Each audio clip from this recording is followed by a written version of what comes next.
Hello दोस्तों, मैं प्रशांत और आज के मार्केट के ऊपर बात करें तो मार्केट का बहुत बुरा हाल है। निफ्टी के ऊपर अगर हम फोकस करें देख सकते हैं मार्केट में जबरदस्त गिरावट आया है। जो निफ्टी आपका 22,000 के एवं ट्रेड कर रहा था लगातार 2 दिन से, वो ट्रेड कर रहा है 21,650 के लेवल करीब। और अगर हम बैंक निफ्टी के ऊपर आए तो इसका तो हाल और भी बुरा है। और ये आपका 48,000 के एवं ट्रेड कर रहा था और अब ये ट्रेड कर रहा है आपका 46,100 करीब, यानी यहाँ पे ऑलमोस्ट 2,000 पॉइंट का एक जबरदस्त गिरावट देखने को मिला है। और फिर निफ्टी का भी ऑलमोस्ट यही हाल है, यहाँ पे मेजर गिरावट देखने को मिला है। तो आज के इस वीडियो में सबसे पहले हम रीजन फाइंड करने की कोशिश करेंगे कि क्यों मार्केट में इतना मेजर गिरावट आया। और दूसरा पॉइंट जो हम फाइंड करने की कोशिश करेंगे, ये जो गिरावट है ये गिरावट आपका कब तक कंटिन्यू रहने वाला है, जिससे आपको एक आइडिया मिल जाए। और मार्केट में अगर रिवर्सल आता है तो रिवर्सल कब आएगा, किस लेवल से रिवर्सल आ सकता है, ये सब कुछ मैं आपको इस वीडियो में बताने जा रहा हूं। तो इस गिरावट को लेके जो भी आपके मन में क्वेरीज है, क्वेश्चंस है, उन सब का आंसर इस वीडियो में मिलेगा। बस आपको इस वीडियो में कुछ नहीं करना, लास्ट तक बने रहना है। तो चलिए स्टार्ट करते हैं, रीजन फाइंड करते हैं क्यों मार्केट में इतना ज्यादा गिरावट आया है। तो सबसे पहले रीजन के ऊपर अगर फोकस करें तो उसके लिए हम आते हैं एचडीएफसी बैंक के चार्ट पे। एचडीएफसी बैंक के चार्ट पे क्यों आ रहे हैं? क्योंकि यही बैंक ने मूड खराब किया है। मार्केट का इमीडिएट रीजन यही है। एचडीएफसी बैंक का जो Q3 का रिजल्ट है जिसने इन्वेस्टर्स को डिसअपॉइंट किया। अब Q3 के रिजल्ट में ऐसा क्या था? LDR, that means to loan deposit ratio कम था। इसका मतलब क्या है? अगर हम आसान शब्दों में बात करें तो एचडीएफसी बैंक के पास जो डिपॉजिट हो रहा उसमें कमी देखने को मिला। और बैंक के पास काम करने के लिए जो मेजर हथियार होता है वो पैसा ही होता है। और पैसा ही अगर कम आएगा बैंक के पास तो वो कम लोगों को पैसा इन्वेस्ट पे दे पाएगा और इनकम में कमी आएगी। और ये हाल सिर्फ एचडीएफसी बैंक का नहीं है, पूरे बैंकिंग सेक्टर में ये कमी देखने को मिला। और ये मार्केट में एक कंसर्न लेके आया है, जिसके कारण से मार्केट में इतना जबरदस्त हमें गिरावट देखने को मिला है। अब एचडीएफसी बैंक के ऊपर अगर हम बात करें तो ये जहां कि आपका 1700 के लेवल करीब ट्रेड कर रहा था, अभी आपका ट्रेड कर रहा है 1550। अब कुछ लोग जानना चाह रहे हैं कि एचडीएफसी बैंक में यहां से और गिरावट आ सकता है। जी हां, यहां पे और गिरावट आ सकता है और एचडीएफसी बैंक 1500 के लेवल तक जा सकता है। और रिवर्सल आना होगा तो 1500 के आसपास से यहां पे रिवर्सल आएगा, नहीं तो इसमें थोड़ा बहुत और मेजर कट देखने को मिल सकता है। और क्या ये जो प्रॉब्लम है वो लॉन्ग टर्म प्रॉब्लम है या शॉर्ट टर्म प्रॉब्लम है? ये आपका शॉर्ट टर्म प्रॉब्लम है, बहुत जल्द इसका सॉल्यूशन भी मिलेगा। तो अगर आप लॉन्ग टर्म इन्वेस्टर्स हैं, अगर आपका टाइम पीरियड 1 ईयर से ज़्यादा या फिर 2 ईयर्स टाइम पीरियड के लिए इन्वेस्टमेंट करना चाह रहे हैं तो ये बेहतरीन मौका है, यहाँ पे आप इन्वेस्टमेंट कर सकते हैं, लेकिन ट्रेडिंग से दूर रहना है। तो पहला रीजन क्लियर है। अब यहाँ पे हम आते हैं दूसरे रीजन के ऊपर। इसके लिए हम आ जाते हैं निफ्टी के चार्ट पे। अब यहाँ पे हम क्या बात करें? कंसर्न ओवर रेट कट, यानी यूएस फेड के तरफ से जो कुछ हिंट मिला है वो इंडिकेट कर रहा है कि रेट कट में डिले हो सकता है। पहले अनुमान लगाया जा रहा था कि मार्च 2024 से रेट कट आ सकता है, मैक्सिमम लोगों का मानना था। लेकिन अब यहां पे सिर्फ 65% चांसेस हैं, प्रोबेबिलिटी है कि मार्च 2024 से मार्केट में रेट कट आ सकता है। यानी रेट कट में यहां पे हमें एक डिले देखने को मिल सकता है और ये भी मार्केट के मूड और सेंटिमेंट को खराब करने में एक क्रूशियल रोल प्ले किया है। तो दूसरा रीजन ये है मार्केट के गिरावट के पीछे। वापस से अगर आपका रेट कट अर्ली होता है या फिर उसका एक कंफर्मेशन मिल जाता है तो मार्केट फिर से आपका बाउंस बैक करता हुआ दिखेगा। तो रीजन इसलिए बता रहे ताकि इसके ऊपर अगर कोई फर्दर अपडेट आ जाए तो मार्केट उस दम के बेसिस पे, उस न्यूज के बेसिस पे जबरदस्त रिकवरी भी दिखाएगा।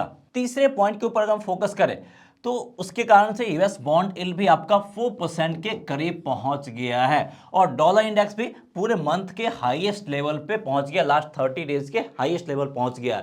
तो ये दो भी मार्केट के लिए कंसर्न जनरेट किया, एक फियर जनरेट करने का काम किया है। तो ये आपका तीसरा रीजन है जिसके कारण से मार्केट में एक मेजर गिरावट देखने को मिला। फोर्थ रीजन के ऊपर अगर हम फोकस करें तो वो आपका आता है ग्लोबल मार्केट से। ग्लोबल मार्केट की बात अगर हम करें, यानी यहां पे हम यूएस डाउ जोन्स की बात करें तो यहां भी देख सकते हैं एक मेजर गिरावट देखने को मिला। ये भी लगभग आपका 3800 के लेवल से अभी आपका 37,400 के लेवल पे ट्रेड करता हुआ दिख रहा है। तो ग्लोबल क्लोज भी काफ़ी कमज़ोर है और ये भी हमारे मार्केट में एक पैनिक जनरेट करने का काम किया है, सेलिंग प्रेशर जनरेट करने का काम किया है। तो मेजर रीजन ये सारे जिसके कारण से मार्केट ने गिरावट दिखाया है। तो अब मार्केट में रिवर्सल आएगा तो कब आएगा, कौन कौन सा लेवल है जहां से रिवर्सल आ सकता है, क्या ये गिरावट आगे भी कंटिन्यू रहेगा। तो अभी अगर हम बात करें मार्केट के वैल्यूएशंस के ऊपर, तो according to industry expert market का वैल्यूएशंस तो एक्सपेंसिव है और यहां पे मैक्सिमम लोग एक बड़े गिरावट की उम्मीद कर रहे थे, लेकिन वो गिरावट कब आएगा वो नहीं पता था। तो ये गिरावट आपका जरूरी था और 2024 का जो जनरल इलेक्शन है उससे पहले मार्केट में एक बार करेक्शन आना था, तभी लोग यहां पे एंट्री कर पाएंगे और ये यही करेक्शन है जिसका लोग बेसब्री से इंतजार कर रहे थे। तो ये करेक्शन आपका स्मॉल भी हो सकता है, ये करेक्शन आपका बिग भी हो सकता है, लेकिन इतना तो तय है कि इस करेक्शन से, इस गिरावट से बहुत जल्द मार्केट आपका रिकवर करेगा। हाईएस्ट आप इलेक्शन रिजल्ट तक वेट कर सकते हैं, उसके बाद मार्केट आपका डेफिनेटली रिकवर करेगा। तो इस गिरावट में क्या करना है, जो लोग ट्रेडिंग कर रहे हैं, जब तक मार्केट में क्लियरिटी नहीं आता है, ट्रेडर मार्केट से दूरी बना के रखे, मार्केट को अवॉइड करें।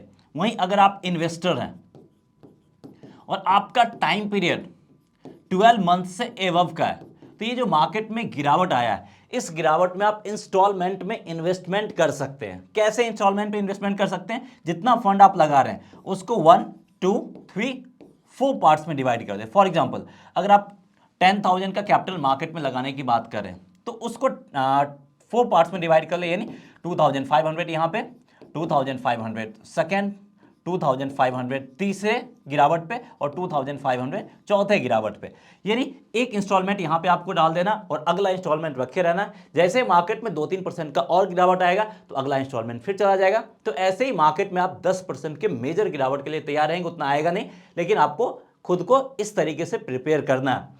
इसमें मोस्टली आपका 1 से 2 इंस्टॉलमेंट ही जाएगा। तो इस तरीके से आप तैयारी करेंगे तो मार्केट का जो फियर है वो टोटली खत्म हो जाएगा। तो इस गिरावट का इस तरीके से फायदा उठा सकते हैं। अब गिरावट कहां तक कंटिन्यू रह सकता है, जो सपोर्ट लेवल है आपका 21,500 एक सपोर्ट लेवल जनरेट हो रहा है, यहां से रिवर्सल आने के चांसेस है। नहीं आया तो 500 पॉइंट का और गिरावट और हार्डली 21,000 के लेवल तक जाने के चांसेस हैं। तो दो क्रूशियल सपोर्ट लेवल है जहां पे रिवर्सल के पूरे पूरे चांसेस। अगर हम यहां पे निफ्टी की बात करें, बैंक निफ्टी के ऊपर अगर हम फोकस करें तो यहां पे जो स्ट्रांग वाला सपोर्ट लेवल है वो है आपका, एक है 45,000 का लेवल और उसके बाद आपका 43,000 का लेवल और 42,000 का लेवल, यानी मैक्सिमम जो गिरावट है यहां से 4,000 पॉइंट का और गिरावट देखने को मिल सकता है, उससे ज्यादा आने के चांसेस कम है। तो यहां पे आप इंस्टॉलमेंट में इन्वेस्टमेंट कर सकते हैं। ट्रेडर्स दूर रहना है, इन्वेस्टमेंट भी पूरा का पूरा पैसा अभी नहीं लगा देना, उस पैसे को डिस्ट्रीब्यूट करके लगाना। जितना भी आप इन्वेस्टमेंट करना चाहते हैं आप लगा सकते हैं। अब कुछ लोगों का ये क्वेश्चन रहता है कि अगर हमें इंडेक्स में लगाना है तो कैसे लगाएंगे, तो सबका बीज आता है, निफ्टी बीज आता है जिसमें आप इन्वेस्टमेंट कर सकते हैं। और इसमें इन्वेस्टमेंट करने का मतलब है कि हम निफ्टी के टोटल 50 जो कंपनी है इसमें इन्वेस्टमेंट कर रहे हैं और ये इन्वेस्टमेंट लगभग आपका इंडेक्स में ही माना जाता है। जितना इंडेक्स रिटर्न देता है उतना ही आपका निफ्टी बीज भी रिटर्न देगा, एकदम सेम टू सेम। तो इस तरीके से आप इंडेक्स में इन्वेस्टमेंट कर सकते हैं। ये आपका निफ्टी का भी आता है, बैंक निफ्टी का भी आता है, फिन निफ्टी का भी आता है, मिड कैप का भी आता है, सबका आता है। तो इस तरीके से ये हो गया बैंक निफ्टी में कहां कहां से रिवर्सल आ सकता है। अब जिन लोगों को फिन निफ्टी पे गौर करना है वो देख लीजिए, इसमें जो मेजर गिरावट आ सकता है वो 20,000 के लेवल तक आ सकता है, यानी यहां से 500 पॉइंट का और गिरावट यहां पे देखने को मिल सकता है। तो इस तरीके से यहां से रिवर्सल आने के पूरे पूरे चांसेस है। बाकी हम अपने डेली वीडियो और वीकली वीडियो से आपको फर्दर अपडेट करते रहेंगे। सो उम्मीद करते हैं कि यहां पे पूरा क्लैरिटी मिल गया होगा। सो दैट्स ऑल, मिलते हैं नेक्स्ट वीडियो में किसी और इंफॉर्मेटिव कंटेंट के साथ। जय हिंद।